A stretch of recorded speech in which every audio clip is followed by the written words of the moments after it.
26 మంది మృతులకి, ఉగ్రవాదుల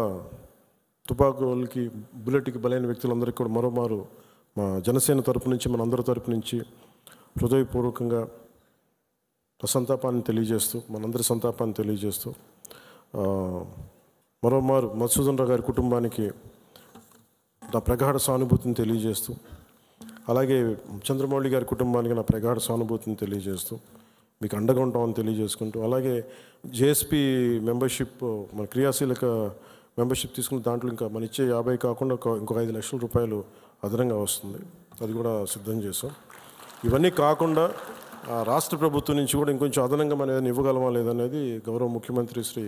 నారా చంద్రబాబు నాయుడు గారితో కూడా ఒకసారి చర్చించి నిర్ణయం తీసుకుంటామని తెలియజేసుకుంటూ, చాలా